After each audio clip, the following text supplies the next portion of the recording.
지난번까지는 12경맥 중 수태음 폐경에서 족태음 비경까지의 유주 분포와 해당 경맥 병호에 대해서 설명드렸습니다. 이번에는 수소음 신경부터 설명드리도록 하겠습니다. 수소음 신경의 유주 분포를 설명드리겠습니다. 수소음의 공간은 등쪽 안쪽이라고 말했습니다. 그렇다면 수소음 신경의 공간도 뒤쪽 안쪽이어야 하겠죠. 그런데 수소음 신경은 심장을 중심으로 표현하고 있습니다. 옛사람들은 심장의 위치가 구중궁궐에 깊고 은밀한 곳에 위치한다고 여겼습니다. 그 결과 심장은 스스로 움직이는 게 아니라 조용히 머무르는 장기라고 생각했겠죠. 그래서 심장 박동을 느끼고도 그것이 심장의 박동이라 표현하지 않고 종기의 박동, 움직임이라고 표현하면서 허리라고 하는 또 빈 공간을 상징하는 의미로도 표현했습니다. 이처럼 심장은 실제로는 뛰지만 조용히 깊이 머무는 조용한 장기로서 설정하고 있는 것이죠.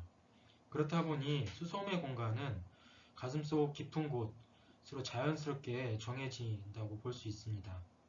그래서 수소음 신경의 유주 분포가 심장, 그리고 뱃속의 소장, 겨드랑이 안쪽, 그리고 위팔과 아래팔의 안쪽, 새끼손가락으로 설명되어지는 내용들은 바로 이러한 과정에서 해석해 볼 수 있습니다. 이 과정에서 심장과 관련한 장부 표리로서 소장이 연계되는 것도 설명되고 있죠. 그리고 수소음 신경의 공간에는 총 9종류의 경혈들이 하체 표면에 분포하고 있습니다. 한편 수소음 신경은 심장을 중심으로 해서 혀뿌리와 그리고 눈까지 연계되는 것도 설명하고 있는데 이러한 측면은 추후 장상론의 중요한 또 연계 과정으로 발전하게 됩니다.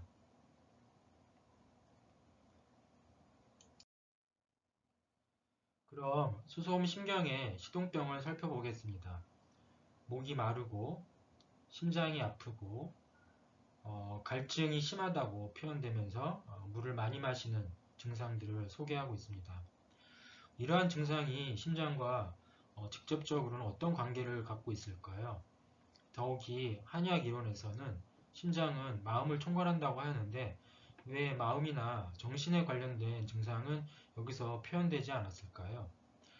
더욱이 이러한 증상을 한의학에서는 비골이라고 지금 표현하고 있는데 이 비골증은 앞서 수태음 폐경의 시동병에서도 비골이라고 하는 증상으로 똑같이 등장하고 있습니다.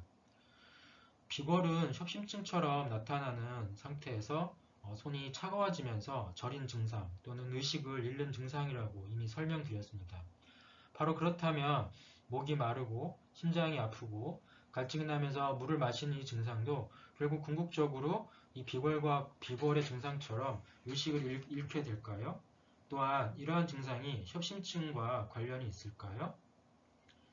수소음 신경이 수소음 신경에서 시동병이 정신이나 마음에 대한 내용은 없는데 간접적으로는 비골이라고 하는 내용 그리고 심장이 아프다고 하는 내용을 보면 심장과 관련한 증상을 표현하고 있는 것은 맞습니다. 그렇다면 여기에 나타나는 증상은 무엇일까요? 제가 추론할 때 이 증상은 과도한 출혈이나 혈액 부족으로 인해서 생겨나는 응급 상황으로 가는 과정이라고도 할 수 있습니다. 즉 탈혈이나 실혈로 인한 심장의 부담이 과도해진 상태라고 볼 수 있는 거죠. 우리 몸에는 대략 4리터 내외의 혈액이 있습니다. 이 혈액 중에 약 30%에 해당하는 1리터에서 1.5리터의 혈액이 빠져나가게 되면 그 순간에 생명을 잃게 된다고 합니다. 1에서 1.5리터라고 하면 여러분이 생각할 때 어느 정도 될까요? 바로 큰 우유 한 팩 정도의 크기라고 생각하시면 됩니다. 그 정도의 실혈 상태나 탈혈 상태에서는 심장 마비와 같은 응급 상황이 벌어진다고 볼 수 있는 거죠.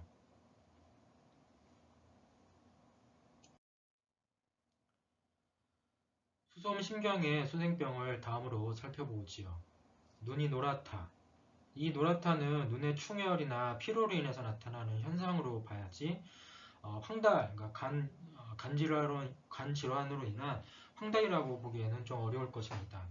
그리고 옆구리가 아픈 질환, 아픈 상태, 팔 안쪽과 저림, 손바닥에 열이 난다는 증상들, 수소음 신경의 공간적인 분포를 고려할 때 눈과 옆구리는 수소음의 공간이 확장된 병증이라고 봐야 됩니다. 정상적으로는 수소음의 공간에 포함되면 안 되는데 지금 여기 수소음경에서는 눈의 질환이나 눈의 표현이라든지 옆구리 질환들이 수소음경으로 포함되어 있는 거죠. 이러한 내용들은 결국 여러 의가의 임상 경험과 해석들이 당시에 혼재되어 있다 생각을 해볼 수가 있습니다. 이러한 문제는 추후 수거름경에서 다시 소개를 할 건데요. 옆구리는 수거름의 공간에 해당합니다. 그런데 수소음 심경의 소생병에 배치하고 있다는 거죠.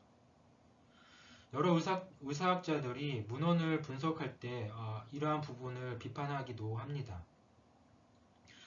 다만 이후에 다시 제가 수거름경에서 설명드리겠지만 수거름 심포경의 경혈과 수소음 심경의 경혈은 거의 동일한 증상과 질환을 치료할 수가 있습니다.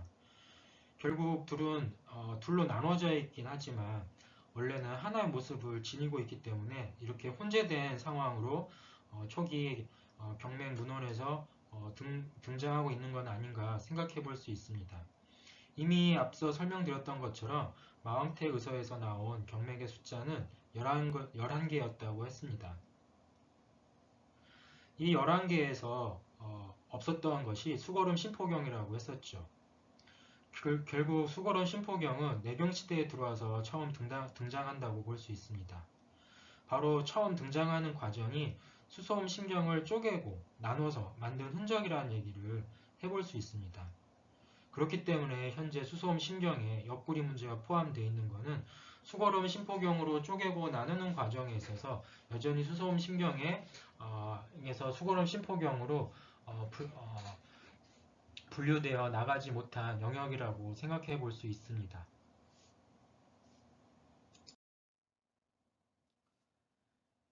이제는 태양 수장경의 유주 분포를 설명드리겠습니다. 태양의 공간적 분포는 등 쪽에 위치합니다. 또한 유주 분포의 배열은 새끼손가락에서 시작해서 좌뼈의 뒤쪽, 팔꿈치의 안쪽, 위팔뼈의 뒤쪽, 어깨뼈, 목, 그 다음 귀, 얼굴의 가쪽 이런 공간에 태양 소장경의 경맥의 유주 분포가 분포하고 있는 걸로 표현됩니다. 아울러 몸통에서는 가슴, 가슴 속의 심장, 그리고 배, 뱃속에서는 소장까지 연결되고 있는 것을 볼 수 있습니다. 이 가슴에서 소장까지 연결되는 과정의 설명을 자세히 보면 위장관 체계가 소개된 것처럼 보여집니다. 즉, 입에서 식도, 위, 소장으로 연결되는 이 방식을 설명하고 있다는 내용인 것이죠. 그리고 태양 수장경에는 총 이 표면 위에 19종의 경혈이 분포하고 있습니다.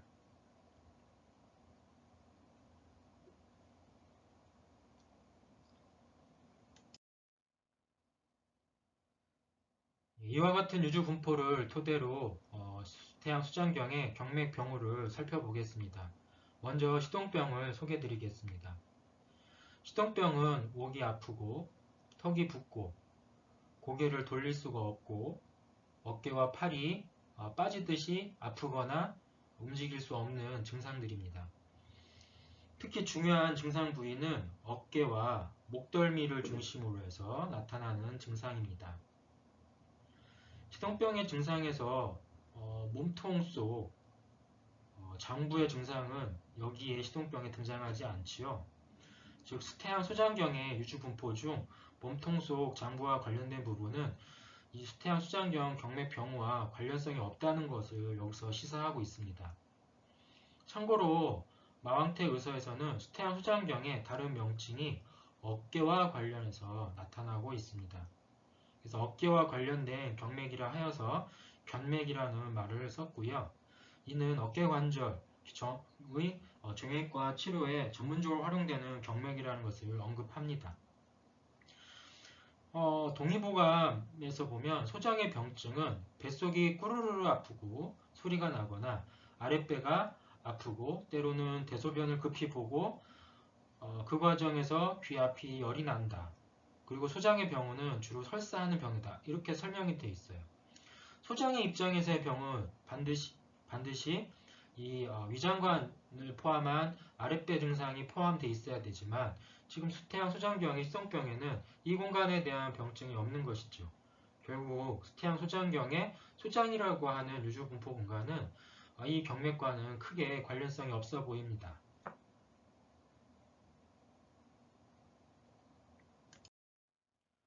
그렇다면 수태양 소장경의 소생병에 이러한 장부와 관련성이 나타나고 있을까요?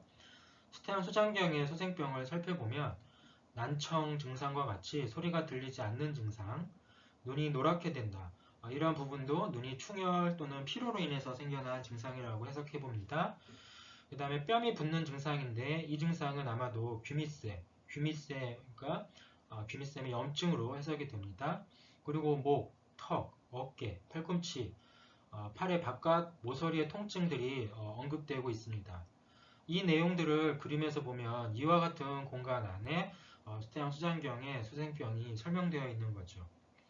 수태양 소장경의 시동병과 소생병의 경맥병우를 종합해보면 앞서 배웠던 유주분포의 내용과 볼 때 수태양경의 바깥쪽 공간적 분포와는 일치하는 측면이 많지만 몸통 속 유주분포인 장부의 관련성은 병증에서 나타나지 않는다는 것을 인식할 수 있습니다. 특히 수태양 소장경의 유주분포에서 나타난 식도, 위장, 소장에 대한 병증도 이 경맥병우에서는 뚜렷하지 않습니다. 해부학적으로는 분명 위장관을 표현을 해놨는데 수태양 경맥의 병우 안에서는 이런 위장관을 설명하고 있지 않은 거죠. 이와 달리 수태양 소장경의 경맥병우에 대한 특성을 다시 분석을 해보면 염증성 질환이나 증상과 관련이 깊습니다. 특히 소생병에 등장하는 증상은 발열 증상을 동반하는 경우가 많습니다. 이는 수양명 대장경의 소생병에서도 마찬가지였죠. 거기서는 이비인후과 증상을 나타낼 때 발열 증상을 동반하는 경우가 많습니다. 보통 발열 증상은 감염 질환을 포함한 외감성 질환에서 많이 나타나는 일반적인 증상입니다. 그렇기 때문에 수양명 대장경, 여기에서의 수태양 소장경은 인체 위쪽을 기준으로 발열 증상을 동반한 감염성 질환 등의 외감병증을 치료하는 데 활용된다고 설명할 수 있습니다.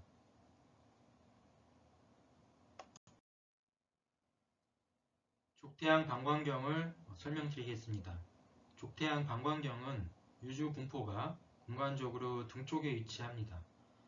수태양 소장경이 등 쪽에서 어깨와 목을 중심으로 하고 있다면 족태양 방광경은 머리에서부터 발끝까지 뒤쪽의 공간에 분포하고 있는 경맥입니다.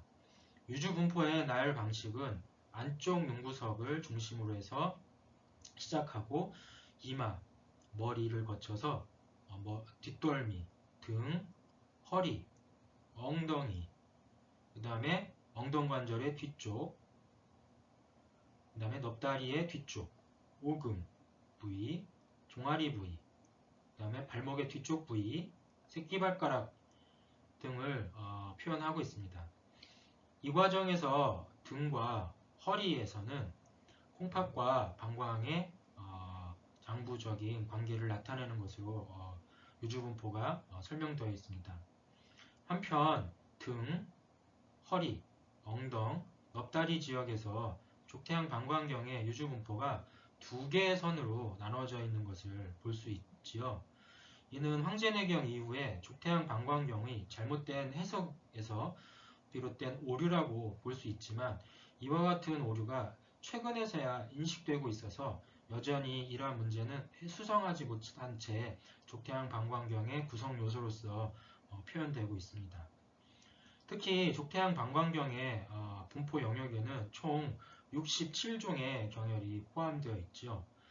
이 67종의 경혈 중에 이 두 개의 노선 각각에 분포되어 있는 경혈도 적지 않기 때문에 이 두 노선을 수정할 경우에 그동안 합의된 족태양 방광경의 소속 경혈의 변경도 불가피하기 때문에 여전히 공론화하지 못하는 상황이라 생각해 볼 수 있습니다. 다만 등, 허리, 엉덩이에 분포하는 경혈들은 족태양 방광경의 특성보다는 척수신경 또는 척추세운근의 병태생리학적 특성에 더 많이 영향을 받기 때문에 이상에서 언급된 문제점에도 불구하고 이러한 경혈들의 임상적 의미나 활용은 여전히 유효하고 중요하게 다뤄집니다.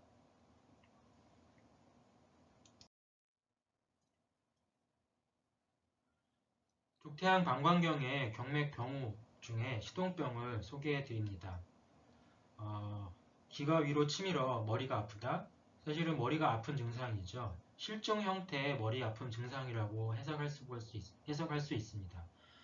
눈이 빠질 듯 아프고, 목이 빠질 듯 아프고, 척추가 아프고, 허리가 아프고, 엉덩관절을 구부릴 수가 없고, 오금이 묶인 듯 움직이지 못하고, 장단지가 터질 듯 아프고, 라고 표현되어 있습니다. 주로 보면 다 아픈 증상 또는 근육의 움직임이 불가능한 증상들이죠. 결국은 족태양 방광경의 경맥병우 중 시동병은 동통성 질환, 근골격계의 동통성 질환에 관련이 높겠죠. 그 증상의 부위로 족태양 방광경의 유주 분포를 위주로 또 설명하고 있고요. 각각의 증상이 개별적으로 나타나기보다 동시다발적으로 나타나고 있다는 특징도 시동병으로서 분류된다고 볼 수 있습니다. 결국 온몸의 몸살과 근육통이라고 설명해 볼 수 있지 않을까요? 이와 같은 병증의 특징은 공간에 따라 분류한 것이지 특정 내장 장기와 관련된 것은 아니라는 것도 여러분이 생각해 볼 수 있겠죠. 그렇기 때문에 방광이라는 장기와는 관련이 없다고 생각해야 됩니다.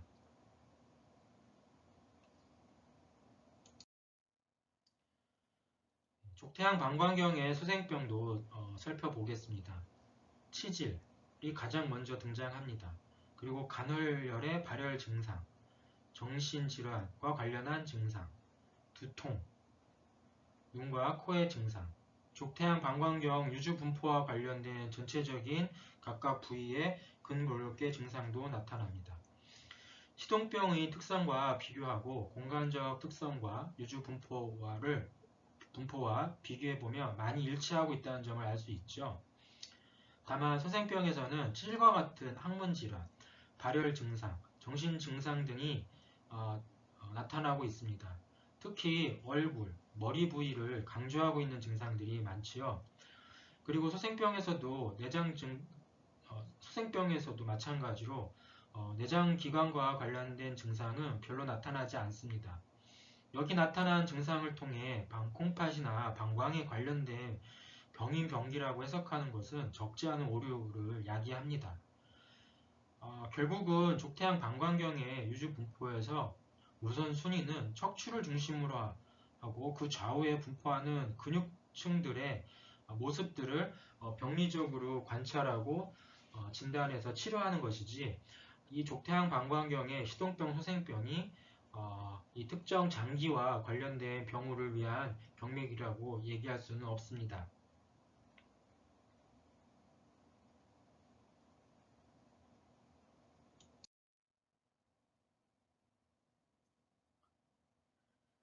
족소음 신경의 유주 분포를 설명드리겠습니다. 족소음 신경은 원칙적으로는 공간적 분포가 몸의 뒤쪽, 안쪽 공간에 해당해야 됩니다.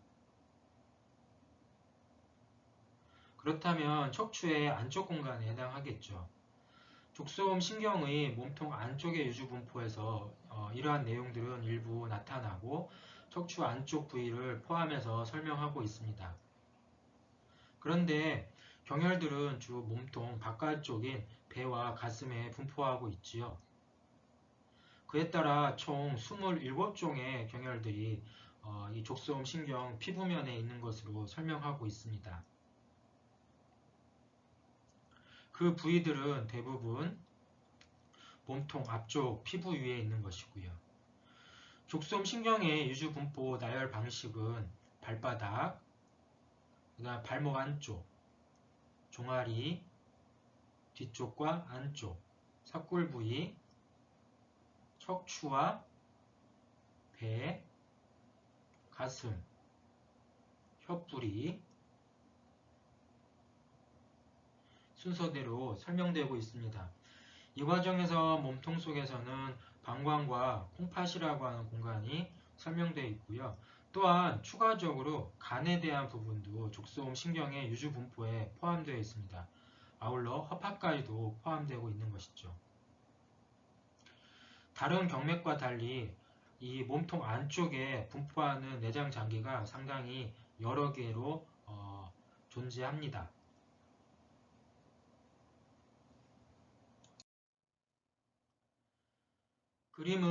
이 그림은 족소음 신경의 경맥도, 옛날에 쓰여졌던 경맥도를 시대별로 보여드리고 있습니다. 육조 시대, 위진 남북조라고 할 수 있는 육조 시대의 산경, 그 다음에 송나라 시대의 존진 환중도, 원대의 14경 발휘, 그리고 그 이후로 계속 비슷한 방식으로 나와 있는 오늘날의 족소음 신경의 경맥 모습입니다. 여기서 보면 족소음 신경은 원칙적으로 공간적 분포가 뒤쪽이라고 설명했었잖아요. 그렇게 볼 때 실제 옛날의 일부 경맥도에서는 몸의 뒤쪽에서 족소음 신경을 표현하고 있습니다. 그러나 원나라 활수의 14경 발휘에서부터 갑자기 족소음 신경의 경맥도의 방향이 앞쪽으로 바뀌면서 오늘까지 그 영향을 주고 있습니다. 결국 오늘날 앞쪽에서 족소음 신경의 공간적 분포를 표현하는 것이 적합한지에 대해서는 앞으로 재평가가 필요하다는 얘기를 다시 한번 여기서 드립니다.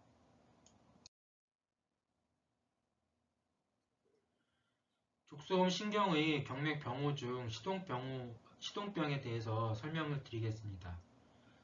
배가 고프지만 먹고 싶지 않다는 것은 현대로 보면 거식증과 같은 신경증 증상과 비슷합니다.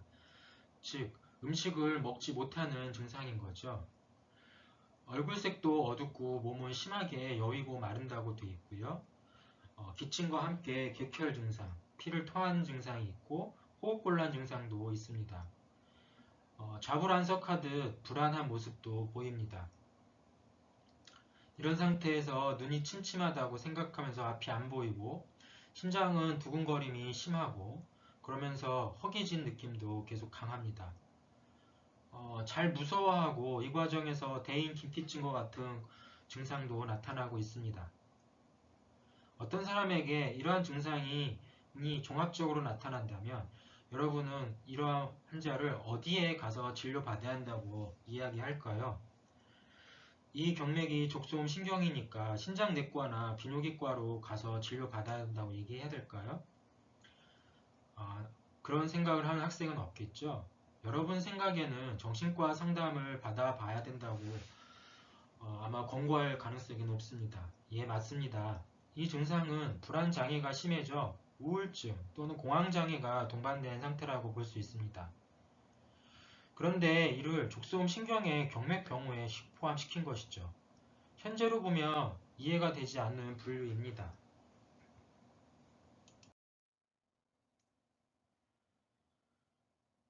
족소음 신경의 소생병도 살펴보겠습니다. 입안이 마르고 헐고 또 아픈 구강염증 상태가 나타나고요. 목이 아픈 증상도 있고요. 또한 마음이 불안하고 답답한 증상, 그리고 황달과 이질과 같은 증상이 있었다고 되어 있고, 또 척추와 넙다리 안쪽, 그 다음에 뒤쪽, 통증, 그 다음 하지의 무력감, 발바닥의 열감 등이 나열되어 있습니다. 소생병에서도 일부 불안장애가 현재 나타나고 있습니다. 다만 전체적으로 족소음 신경의 유주분포의 특징을 반영한 내용이 여기에 나타납니다. 특히 척추와 넙다리 안쪽이라고 하는 표현은 족소음의 공간적 영역이기도 하죠. 이상의 시동병과 소생병을 종합해서 보면 공통점은 불안장애를 포함한 정신적인 치료가 필요한 상황이라는 것이고요. 또 다른 공통적인 것들은 둘 다 콩팥이나 방광과는 직접적인 상관성은 없는 증상들이라는 점이죠. 결국 족소음 신경의 몸통 안쪽의 장기 배속도 현재 병증과 관련해서 보면 별로 관계가 없어 보이는 유주분포라는 점을 알 수 있습니다. 대신 족소음 신경에서 내부 장기와 밀접한 증상은 오히려 간장에 가깝습니다. 그래서 유주분포에 간이 포함되었던 것입니다. 혹시 여러분은 간신동원이라는 표현을 들어본 적이 있나요? 간과 신장은 같은 근원을 갖는다라고 하는 뜻입니다. 특히 신장의 신음이라고 하는 물질적 존재가 간장의 물질적 기원과 공유한다라고 하는 측면에서 한의학에서는 간과 신을 함께 진단하고 치료하는 경우가 많습니다. 지금도 족소음 신경에서 유주분포와 소생병의 증상이 이러한 내용을 가지고 있는 것들인 거죠. 후대에 와서 바로 이러한 유주분포가 토대로 해서 간신동원의 논리와 병증 모델이 형성된 거라고 생각해 볼 수도 있습니다. 한편 족소음 신경은 정신질환의 범주 중 하나에 분류된 내용도 있는 것이죠. 앞의 시간에서 조경묘 위경이 정신질환의 범주 중에 하나를 분류했었죠. 그럼 조경묘 위경의 정신질환은 발열을 동반하는 양성에 가까운 정신증이라고 볼 수 있고요. 족소음 신경의 정신질환은 이와 상반된 음적인 요소의 정신증이라고 볼 수 있지 않을까요? 그리고 족소음 신경의 경맥병호가 몸통 앞쪽의 증상이 아닌 몸의 깊은 쪽 증상에 가깝다는 것도 여러분은 공간적으로 함께 검토해야 됩니다.